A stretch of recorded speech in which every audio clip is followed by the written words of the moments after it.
नमस्कार साथियों, मैं कुश कुमार सरल एग्जाम के यूट्यूब चैनल पे आपका स्वागत करता हूं। दोस्तों, लेकर आए हैं बिहार से संबंधित महत्वपूर्ण पर्यटन स्थल जो आपकी आगामी परीक्षा शिक्षक भर्ती और बिहार एसएससी के लिए जो परीक्षा लगी है उसमें से पर्यटन विभाग से बहुत सारे प्रश्न पूछे जाते हैं, तो उनका टॉपिक लेकर आए हैं जो आपकी परीक्षा में बहुत ही ज़्यादा यूजफुल होगा। तो शुरू करते हैं। बिहार का पर्यटन विभाग यहाँ पे कौन कौन से प्रमुख पर्यटन स्थल हैं, तो उसके बारे में विशेष डिस्कस के साथ हम वीडियो शुरू करते हैं। जैसे बिहार में क्या है कि बिहार राज्य जो है एक अनूठे भूगोल तथा इतिहास के कारण राज्य को पर्यटन के क्षेत्र में लाभ प्राप्त करता है, वो देता है। ठीक, हालांकि कोविड-19 महामारी के कारण वर्ष 2020 से यहाँ पर्यटकों की संख्या में काफ़ी कमी आई। ठीक, और वर्ष 2022 में बिहार में 254.17 लाख पर्यटक बिहार आए। बिहार सरकार ने पर्यटन क्षेत्र को आगे बढ़ाने के लिए वर्ष 2018-19 में पर्यटन के लिए धनराशि 84.6 करोड़ रुपए रखी थी, जो कि वर्ष 2022-23 में बढ़कर 490 करोड़ हो गई। ठीक, अब बात करें बिहार के प्रमुख पर्यटन स्थल के बारे में। ठीक, तो बिहार राज्य पर्यटन विकास निगम की जो स्थापना हुई थी 1980 में हुई थी। ठीक, और अब इसमें बात करते हैं बौद्ध सर्किट के बारे में। तो राज्य में बौद्ध सर्किट के अंतर्गत बोधगया, राजगीर, पटना, नालंदा तथा वैशाली जिले आते हैं। अगर पूछ ले कि बिहार में बौद्ध सर्किट के अंतर्गत कितने जिले आते हैं, तो बोधगया, राजगीर, पटना, नालंदा और वैशाली, ये 5 ऐसे जिले हैं जो बौद्ध सर्किट के अंतर्गत आए। क्वेश्चन पूछा जा सकता है। ठीक, आगे बात करें बोध गया की, तो बोध गया प्रसिद्ध किस लिए है, तो बोध गया में बोधि वृक्ष जो पीपल का पेड़ है के नीचे महात्मा बुद्ध को ज्ञान की प्राप्ति हुई थी। ठीक, कितने साल में पूछे, तो 35 साल में इनको ज्ञान की प्राप्ति हुई थी, और निरंजना या फल्गु नदी के तट पर। ठीक, और ये पीपल का जो वृक्ष है इसको शशांक ने कटवा दिया था। एक शासक था शशांक, उसने इसको कटवा दिया था, और ये 29 साल की उम्र में घर को त्याग के गए थे, और 35 साल मतलब 6 साल की कठिन तपस्या के बाद 35 साल की उम्र में इनको ज्ञान की प्राप्ति हुई। अब आगे बात करें इसी में, तो बोध गया में निम्नलिखित दर्शनीय स्थल कौन कौन से हैं, तो उसके बारे में विशेष चर्चा से हम बता रहे हैं कि महाबोधि मंदिर है, अनिमेष लोचन चैत्य है, बोधि वृक्ष है जो अभी ऊपर बताए हैं, चनक्रमना है, बुद्ध की 80 फीट ऊंची प्रतिमा है, बुद्ध कुंड है, सुजातागढ़ है, डुंगेश्वरी पहाड़ी है, प्रयाग बोधि, और चीन, Myanmar, Japan, Thailand, Tibet, Bhutan के बौद्ध मठ एवं मंदिर यहाँ पे मौजूद है। और वर्तमान बोधि वृक्ष मूल बोधि वृक्ष के 5वीं पीढ़ी का है। ठीक, अब राजगीर की बात करें तो राजगीर जो है नालंदा से लगभग 15 किलोमीटर दूर है। यह पाटलिपुत्र से पूर्व मगध जमहा जनपद की राजधानी थी, जिसे राजगृह के नाम से भी जाना जाता था। ठीक, और आगे बात करें इसके बारे में, तो महात्मा बुद्ध ने न केवल राजगृह में कई वर्ष व्यतीत किए, बल्कि गृद्धकूट पर्वत पर राजा बिम्बिसार को उपदेश भी दिया इन्होंने। ठीक, और इनके बारे में आगे कहानी बता दें, तो जीविका मेवन मठ बुद्ध का पसंदीदा निवास था। अगर पूछ ले बुद्ध का पसंदीदा निवास क्या था, तो जीविका मेवन प्रसिद्ध मठ था। और इसके अलावा बिम्बिसार ने बुद्ध को वेणुवन विहार दान में दिया था। ठीक, ऐसा कहा जाता है कि देवदत्त द्वारा बुद्ध के घायल होने पर जीवक चिकित्सक जो कि राजगीर का ही था, इनके द्वारा इलाज किया गया था। ठीक, बिम्बिसार का ये चिकित्सक था जो जीवक। और आगे बात करें, राजगीर में ही पहली बौद्ध संगीत हुई थी। ठीक, 483 ईसा पूर्व में काला वो अजातशत्रु के समय में। ठीक, और राजगीर हिंदू एवं जैन धर्म मतावलंबियों के लिए भी प्रसिद्ध स्थल है। राजगीर में दर्शनीय स्थल के बारे में बता दें, तो जरासंध का अखाड़ा, जीविका मेवन उद्यान, अजातशत्रु का किला 6वीं शताब्दी ईसा पूर्व में बना था, शांति स्तूप है, वेणु वन है, सोन भंडार गुफाएं हैं, बिम्बिसार का कारागार है, पिप्पल गुफा है, स्वर्ण भंडार है, गृद्धकूट है, मनियार मठ है, जैन मंदिर है, गर्म कुंड है, पांडु पोखर और घोरा कटोरा झील, ये सब राजगीर में प्रसिद्ध हैं। अब आगे बात करें इधर और कुछ ज़िले, एक मिनट, हाँ, अभी राजगीर से संबंधित कुछ और 2 टॉपिक हैं। जैसे जीवक बिम्बिसार एवं अजातशत्रु के काल में चिकित्सक था। ठीक, जो जीवक है ये बिम्बिसार और अजातशत्रु के काल में चिकित्सक था। पिप्पल गुफा को जरासंध की बैठक के रूप में भी जाना जाता है, या वैभव पहाड़ी पर था। जरासंध वही जिसको भीम ने मारा था। ठीक, महाभारत वाला। आगे बात करें नालंदा की, तो नालंदा की स्थापना 5वीं शताब्दी में की गई थी तथा यह शिक्षा का प्रसिद्ध केंद्र 5वीं से 12वीं सदी तक रहा था। और हुइनसंग यहाँ 7वीं शताब्दी में रहा था तथा उसने यहाँ की शिक्षा व्यवस्था का विस्तृत विवरण दिया था। सियुकी में, ठीक। और आगे बात करें, यह प्रथम आवासीय अंतर्राष्ट्रीय विश्वविद्यालय था जहां शिक्षक एवं लगभग 10,000 छात्र रहकर शिक्षा ग्रहण करते थे। और इसको बख्तियार खिलजी ने इसको नष्ट कर दिया था, ठीक। वर्ष 1951 में यहाँ बौद्ध अध्ययन हेतु अंतर्राष्ट्रीय केंद्र की स्थापना की गई। और आगे बात करें, नालंदा में महत्वपूर्ण दर्शनीय स्थल कौन कौन से? नालंदा विश्वविद्यालय, जिसको भग्नावशेष मतलब जो जले हुए अवशेष बाकी। आगे बात करें, नालंदा पुरातात्विक संग्रहालय, नव नालंदा महाविहार, ह्वेनसांग मेमोरियल हॉल, पावापुरी बड़ी दरगाह एवं छोटी दरगाह यहीं पे है। फिर आगे बात करें, पावापुरी या अपापुरी राजगीर से लगभग 38 किलोमीटर दूर स्थित यह जैन धर्म के 24वें तीर्थंकर भगवान महावीर की मृत्यु स्थली, ठीक। पावापुरी में महावीर की मृत्यु हुई थी। वैशाली की बात करें तो वर्तमान में वैशाली एक गांव है। रामायण काल में यहाँ के राजा विशाल का वर्णन मिलता है। 6ठी सदी ईसा पूर्व में यह वज्र एवं लिच्छवी के समय लोकतंत्रात्मक गणराज्य था, ठीक। अगर पूछ ले विश्व में सबसे पहले लोकतंत्रात्मक गणराज्य कहाँ हुआ तो वैशाली था लोकतंत्रात्मक गणराज्य स्थापित करने वाला पहला, ठीक। विश्व की बात है, प्रसिद्ध क्वेश्चन है। और यहाँ अशोक का 3री सदी ईसा पूर्व का एक स्तंभ लेख है जिसके शीर्ष पर सिंह की आकृति, यह कोल्हुआ में स्थित है। और बुद्ध के महापरिनिर्वाण के 100 वर्ष पश्चात यहाँ द्वितीय बौद्ध संगीत की आयोजित हुई। पहले 483, दूसरी 383 में यहाँ पे हुई थी, ठीक, 100 वर्ष बाद। और उसके बाद बात करें, पहली हुई अजातशत्रु, दूसरी हुई कालाशोक के समय में, ठीक। और वैशाली के निकट कुंडग्राम नामक स्थान है जहाँ भगवान महावीर का जन्म हुआ था, ठीक। वैशाली में ही चौमुखी एवं चतुर्मुखी महादेव का मंदिर है। इस मंदिर में स्थापित शिवलिंग में 4 देवताओं ब्रह्मा विष्णु महेश और सूर्य के चेहरे हैं। आगे बात करें पूर्वी चंपारण के बारे में, तो पूर्वी चंपारण के बारे में केसरिया स्तूप पूर्वी चंपारण में। अगर पूछ ले कि केसरिया स्तूप कहाँ पे है तो पूर्वी चंपारण में। प्राचीन काल में केसरिया को केशपुत्र कहा जाता था। यह एक गणराज्य था जिस पर कलामों का शासन था और परवर्ती काल में इस पर कौशल राज्य ने अधिकार कर लिया था। और महात्मा बुद्ध के शिक्षक अलार कलाम केशपुत्र से ही थे। और जातक कथाओं के अनुसार महात्मा बुद्ध ने पूर्व जन्म में चक्रवर्ती शासक के रूप में यहाँ का शासन किया था। प्रारंभ में केसरिया स्तूप मिट्टी का था। मौर्य, सिंह व कुषाण काल में यह अपने वर्तमान स्वरूप में आया। ह्वेनसांग अपने विवरण में कियासीपोलो केसरिया के रूप में इसका उल्लेख करता है।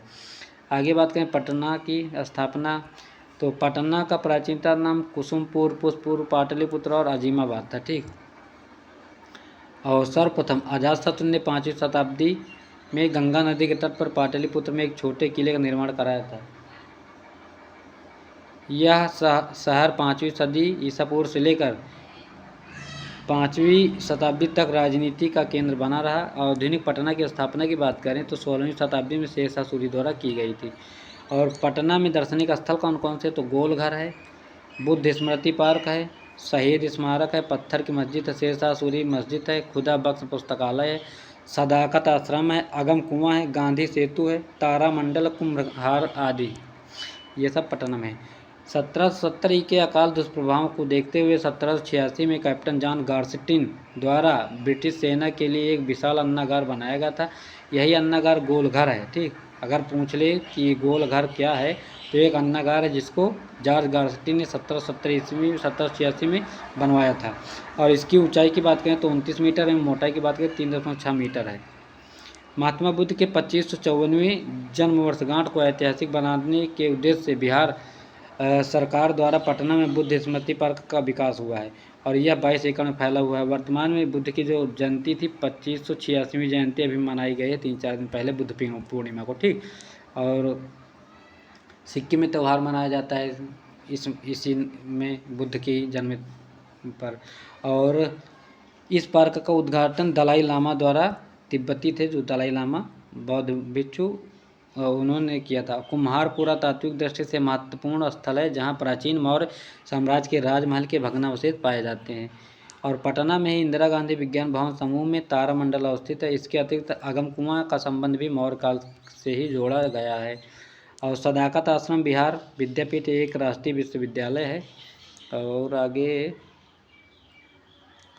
बात करें और क्या है, का मुख्यालय डॉक्टर राजेंद्र प्रसाद सेवानिवृत्ति के बाद यहाँ निवास करते थे। और खुदा बख्श ओरिएंटल पब्लिक लाइब्रेरी को जनता के लिए अक्टूबर 1891 में खोला गया था।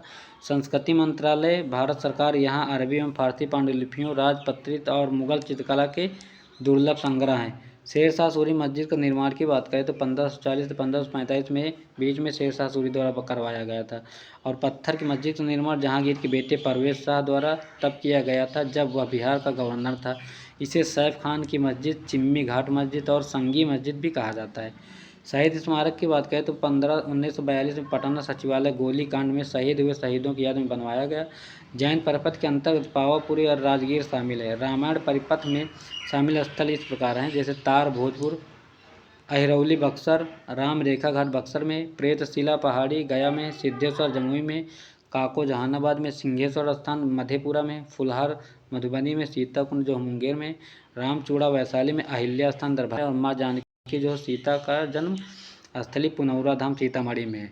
और हलेश्वर स्थान जो सीतामढ़ी है, पंत पाकड़ सीतामढ़ी में, जानकीगढ़ पश्चिम चंपारण में, वाल्मीकि नगर पश्चिमी चंपारण में। तो ये प्रमुख ऐतिहासिक स्थल इधर मौजूद हैं। और बुद्ध परिपथ के अंतर्गत शामिल इस प्रकार के स्थल हैं: महाबोधि मंदिर गया, सुजात स्तूप गया, विश्व शांति स्तूप नालंदा में, अशोक स्तंभ कोल्हुआ वैशाली में, बुद्ध अवशेष स्तूप वैशाली में, कैसरिया स्तूप पूर्वी चंपारण और विक्रमशिला के अवशेष भागलपुर में हैं। सूफी परिपथ में शामिल स्थल इस प्रकार: मनेर शरीफ पटना मनेर में, खानका मुजीबिया फुलवारी शरीफ पटना में, खानका इमादिया मंगल ताला पटना में, दरगाह शरीफ मीठन घाट पटना में, हाजीपुर करबला वैशाली में, हसनपुरा सिवान में है, और बीवी कमाल साहिबा जो काको जहानाबाद में है, और बड़ी दरगाह बिहार शरीफ नालंदा में है, एवं छोटी दरगाह बिहार शरीफ नालंदा में। शेरशाह का मकबरा सासाराम में सभी को पता होगा ना। और सिख परिपथ में शामिल स्थल इस प्रकार हैं: तख्त श्री पटना साहिब पटना में, गुरुद्वारा गुरु का बाग पटना में, गुरुद्वारा गई घाट पटना में एवं गुरुद्वारा हंडी साहिब पटना में। शिव शक्ति परिपथ में शामिल स्थल कौन कौन थे? तो मुंडेश्वरी धाम कैमूर में, बाबा कोटेश्वर धाम मंदिर गया में, अशोक धाम जो लखीसराय में, अजगई बनात मंदिर भागलपुर और श्यामाबाई ये मंदिर दरभंगा में। सिंहेश्वर स्थान जो है मधेपुरा में पड़ेगा, आमी मंदिर सारण में, थावे गोपालगंज में पड़ेगा, महेंद्रनाथ मंदिर छपरा में, शीतला माता मंदिर पटना में, चंडी आस्थान सहरसा में, मत्स्यगंधा रक्त काली मंदिर सहरसा में, महिषी तारा मंदिर ये भी सहरसा में है। और गांधी परिपथ में शामिल स्थल इस प्रकार हैं: मोतिहारी पूर्वी चंपारण, हजारीमल धर्मशाला बेतिया पश्चिमी चंपारण, और भीतिहरवा क्या है, हाँ भीतिहरवा आश्रम जो है ये पश्चिमी चंपारण पड़ेगा। ब्रंदबा जो है पश्चिमी चंपारण में, श्री रामपुर पश्चिमी चंपारण, कोयल डी पश्चिमी चंपारण, अमोलवा पश्चिमी चंपारण, मुरली भरावा ये भी पश्चिमी चंपारण में, और हरदिया कोठी पश्चिमी चंपारण, सदाकत आश्रम जो है पटना में, गांधी संग्रहालय पटना में है। तो और आगे बात करें बिहार के प्रमुख पर्यटन स्थल कौन कौन से हैं, तो एक मिनट, तख्त श्री पटना साहिब की बात करें तो इसके बारे में विशेष जानकारी बता दें तो तख्त श्री पटना साहिब, जिसे हरमिंदर साहिब के नाम से भी जाना जाता है, सिखों के लिए महत्वपूर्ण स्थल है। और सिखों के 10वें गुरु श्री गोविंद सिंह का जन्म 22 दिसंबर 1666 को यहीं हुआ था। इस स्थान पर गुरुद्वारे का निर्माण महाराजा रणजीत सिंह द्वारा किया गया था। और गुरु गोविंद सिंह के अतिरिक्त गुरु नानक एवं गुरु तेग बहादुर भी पटना आए थे। आगे बात करें मुंडेश्वरी की, तो मुंडेश्वरी देवी कैमूर के मुंडेश्वरी पर्वत पर स्थित है। यह भगवान शिव एवं देवी शक्ति को समर्पित भारत के प्राचीनतम मंदिरों में से एक है। यह मंदिर भारतीय पुरातात्विक सर्वेक्षण के अनुसार 108 ईस्वी एवं बिहार धार्मिक न्यासी बोर्ड के अनुसार 105 ईस्वी का है। यह भारतीय पुरातात्विक सर्वेक्षण के अंतर्गत वर्ष 1915 में से संरक्षित है। आगे बात करें बाबा कोटेश्वर मंदिर की, इसकी विशेषता क्या है, तो बाबा कोटेश्वर मंदिर मोरहर एवं दरधा नदियों के संगम पर गया जिले में। यह भगवान शिव का मंदिर है। ऐसी मान्यता है कि यहाँ सशस्त्र शिवलिंग की स्थापना द्वापर युग के अंत में हुई थी। और इन सशस्त्र शिवलिंगों की स्थापना सोनितपुर के राजा बाणासुर की पुत्री उषा ने किया था। आप वो महाभारत वगैरह देखे होंगे ना, तो बाणासुर ये सब थे, उन्हीं की पुत्री ने इसका निर्माण किया था। और बाद में उषा का विवाह कृष्ण के पौत्र अनिरुद्ध से हुआ था। ठीक, महाभारत कालीन सब चीज़ें हैं। और गोलघर की बात करें तो गोलघर के बारे में भी बताए थे। गोलघर ब्रिटिश सरकार के द्वारा बनाई गई सबसे उत्कृष्ट रचनाओं में से एक है। यह पटना में गंगा नदी के किनारे बांकीपुर क्षेत्र में स्थित है। गोलघर का निर्माण ईस्ट इंडिया कंपनी के द्वारा नियुक्त इंजीनियर कैप्टन जॉन गार्स्टीन के द्वारा 1786 में किया गया था और ये अन्न के लिए बनाया गया था। ठीक,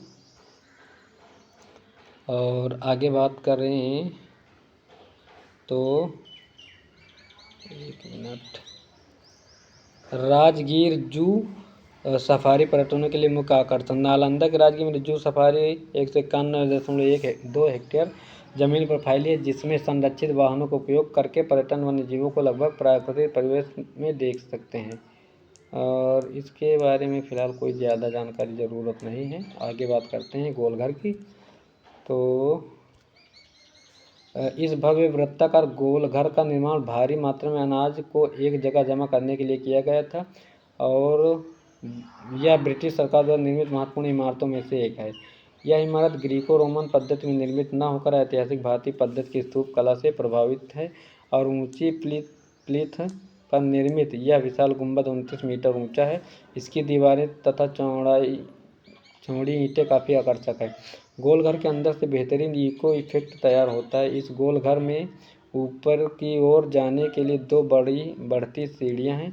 केंद्र में एक छोटा सा छिद्र है। गुंबद में नीचे स्थित 4 दरवाजे सभी 4 प्रमुख दिशाओं में स्थित हैं, जो मूल रूप से भीतर की ओर खुलते हैं और अंग्रेजी और पर्शियन भाषा में लिखित 2 शिलालेख इसके निर्माण का विवरण देते हैं। आगे बात करें नालंदा वन प्रमंडल के पारिस्थितिक पर्यटन स्थल। तो नालंदा वन प्रमंडल नालंदा जिले में एक प्रमुख पारिस्थितिक पर्यटन स्थलों का प्रबंधन करता है, जो स्थानीय और विदेशी पर्यटकों दोनों को आकर्षित करते हैं। प्रमंडल के विभिन्न पर्यटन स्थलों पर 10 लाख से अधिक पर्यटन आ चुके हैं, जिसमें से अधिकांश के गंतव्य नेचर सफारी, वेणु वन और घोड़ा कटोरा रहे हैं। बिहार शरीफ के पार्क नालंदा वन प्रमंडल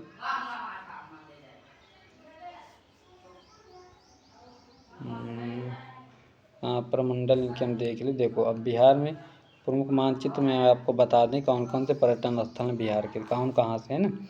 तो इधर देखो, जैसे ये पूर्वी चंपारण, ये पश्चिमी चंपारण के जस्ट नीचे पूर्वी चंपारण पड़ता है। ठीक, तो देखो यहाँ पे पूर्वी चंपारण में क्या है, तो लौरिया अरेराज अशोक का स्तंभ लेख है। ठीक, और फिर इधर बात करें, ये वैशाली है। ठीक, तो वैशाली में क्या क्या है, देखो चेचर नवपाषाणी का स्थल है, कुंडग्राम महावीर की जन्मस्थली, तृतीय बौद्ध संगीत हुई थी, बसाड़ के अवशेष लिच्छवी की राजधानी है, सिंह शीर्ष अशोक का लघु स्तंभ यहीं पे है वैशाली में। फिर बात करें पटना की, तो ये है पटना पाटलिपुत्र। ठीक, प्रथम जैन संगीत हुई थी, तृतीय बौद्ध संगीत हुई थी, उज्जैन की राजधानी यही थी, मौर्य साम्राज्य की राजधानी थी। कौटिल्य अश्वघोष आर्यभट्ट पटना साहिब में 10वें गुरु गोविंद सिंह का जन्म यहीं से हुआ था, पटना में। ठीक, अब बात करें सारण की, तो सारण क्या चिरान नवपाषाणी की युग है यहाँ पे। और फिर इधर बात करें नालंदा की, तो ये नालंदा है। नालंदा में क्या है, इधर देखो ये एक मिनट, नालंदा में देखो ये बना हुआ नागार्जुन प्रसिद्ध रसायनविद है। कुमारगुप्त प्रथम के काल में नालंदा महाविहार का निर्माण हुआ। बिहार शरीफ में ओदंतपुरी महाविहार पाल शासक गोपाल का है। और फिर इधर राजगीर की बात करें तो सप्तकर्णी गुफा है, प्रथम बौद्ध संगीत यहीं पे हुई थी, मगध महाजनपद की प्राचीन राजधानी थी और पावापुरी में महावीर की मृत्यु हुई थी। अब आगे बात करें इधर भागलपुर की, तो भागलपुर में क्या क्या है, तो भागलपुर में देखो विक्रमशिला महाविहार है, विक्रमशिला विश्वविद्यालय पाल शासक धर्मपाल का बनाया हुआ। और इधर मुंगेर की बात करें तो अंग जनपद मुंगेर भागलपुर में है।